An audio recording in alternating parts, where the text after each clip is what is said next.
Donc cette petite vidéo va nous permettre de comprendre comment on va transformer un modèle conceptuel de données en modèle logique relationnel, qu'on appelle aussi modèle logique de données.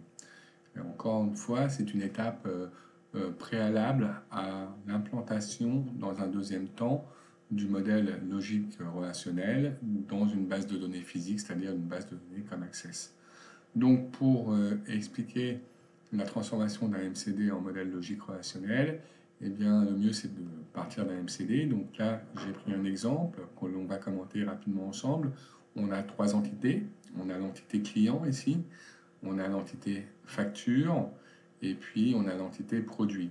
Et on a les cardinalités qui sont indiquées ici, ainsi que les associations. Alors on va essayer de justifier ensemble les cardinalités. Ça veut dire qu'un client, à un client correspond une ou plusieurs factures, qu'une facture ne concerne qu'un et un seul client, et puis après, que pour l'association concernée, c'est-à-dire que sur une facture est concernée par un ou plusieurs produits, et qu'un produit peut être concerné par aucune ou plusieurs factures. Nous avons donc ici une association qui est porteuse de données. Ça veut dire que cette association, si on connaît donc le code facture et le code produit, si on connaît donc ces deux éléments-là, on connaîtra la quantité du produit qui doit apparaître sur cette facture. Et justement, c'est ce que va nous montrer le modèle relationnel. Alors, première étape, on va dans un premier temps commencer par traduire toutes les entités, donc les trois entités, sous forme relationnelle. Alors là, on va voir que c'est très simple, hein. Donc on va le faire ensemble. Je vais le faire directement. Donc en fait, ici, il faut que je sorte du diaporama. Voilà, je vais me mettre comme ça. Vous allez le voir comme ça. Je vais créer ici une zone de texte, juste pour mettre le résultat, hein. En fait, hop, voilà, ici. Et je vais vous montrer comment on fait. Donc, client, eh bien, on écrit de la façon suivante, en ligne. Ici, on met le code C, le code client, le nom C, et le téléphone client, tel client. Voilà, et on s'arrête à ça, tel C. En soulignant code client, hein, on souligne code client parce que l'identifiant, c'est code client. Le reste ne nous intéresse pas, donc on n'a pas besoin du tout de les souligner. Voilà, parce que ce ne sont pas les identifiants. On continue avec facture. Et là, facture, on va mettre les propriétés, codef et datef. Et encore une fois, ce qui nous intéresse, c'est l'identifiant, de souligner cet identifiant-là. Voilà. Et voilà. Donc ça, c'est la première chose. Et puis enfin, on va faire le dernier, produit.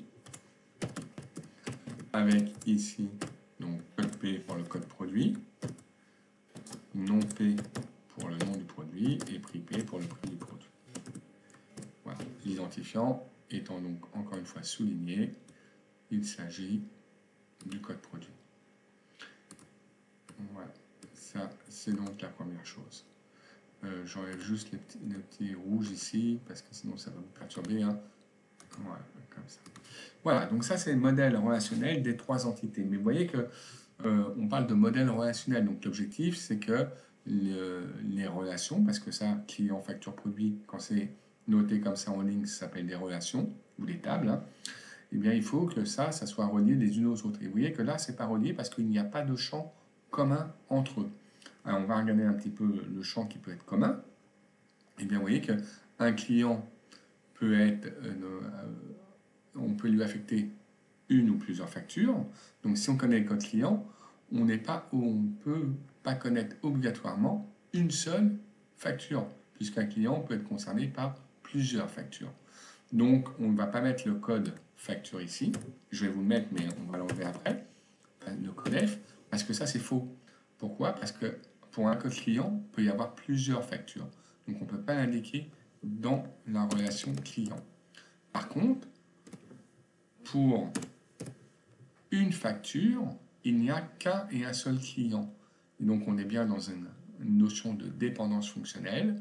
Ça veut dire que si on connaît le code facture, on connaîtra systématiquement une et une seule valeur du code client.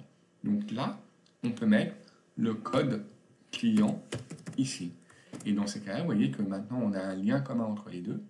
Code client, ce qui permet de faire la relation entre les deux. Conclusion ici, eh bien, vous mettez un dièse devant pour montrer, ou derrière, peu importe où vous mettez le dièse en fait, juste pour montrer que ça provient d'une autre table. Ça s'appelle une clé en fait étrangère. C'est une clé étrangère qui provient d'une autre table. Voilà, donc vous mettez un dièse devant, comme ça. Voilà. Alors pour la relation entre facture et produit, c'est plus embêtant, parce que vous voyez qu'il n'y a pas une dépendance fonctionnelle directe, puisqu'il n'y a pas de cardinalité 1,1 des deux côtés, ou 0,1. Donc conclusion, comme on a des n de chaque côté, et je vous l'ai dit dans la vidéo sur la conception d'un modèle conceptuel, quand il y a des n de chaque côté, l'association, ici, se transforme en table. C'est ce qu'on va faire maintenant. Donc on va transformer cette association concernée aussi en table ou en relation. Quels vont être l'identifiant de cette relation? Eh bien, l'identifiant de cette relation, ça va être le regroupement des deux identifiants des entités qu'elle relie. C'est-à-dire que ça sera à la fois code F plus associé code P. Ça sera les deux à la fois. Donc c'est ça qui va former l'identifiant. Donc c'est ça que l'on va souligner pour être en fait l'identifiant.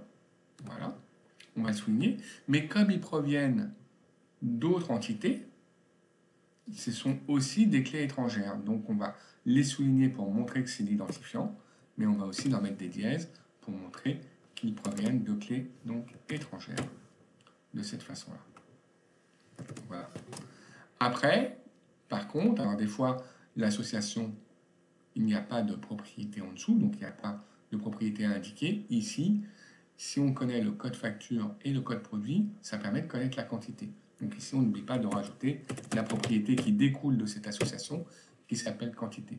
Ça veut dire que là, code F associé à code P, si on connaît code F et code P, on peut connaître la quantité du produit qui apparaîtra sur cette facture. Voilà, donc là, vous avez le modèle relationnel donc de ce modèle conceptuel. Les trois entités ont été transformées en trois relations et l'association qui est non hiérarchique, parce qu'il n'y a pas de 1,1 ou 0,1 d'un côté, se transforme aussi en relation. La différence, c'est que son identifiant, c'est le regroupement des deux identifiants des entités qu'elle relie, code F et code P. Quand on parle d'identifiants comme ça, qu'on relie ensemble pour former l'identifiant d'une association, on parle de concaténation des identifiants. Voilà, donc souvent, vous aurez un modèle conceptuel et vous le transformerez comme ça en modèle relationnel. Normalement, ce n'est pas quelque chose qui vous pose trop de problèmes, c'est assez simple à faire. Et grâce à ce modèle relationnel après, on pourra implanter après, dans un troisième temps, ce modèle relationnel sous forme de table dans un logiciel de base de données, et nous, on utilisera Access pour ça. Voilà, donc j'espère que vous avez compris. Vous avez dans les exercices, le dernier exercice qui est lié à ça, c'est-à-dire où vous allez avoir des modèles conceptuels qu'il faudra transformer en modèles relationnels. Très bien, je vous remercie. Au revoir.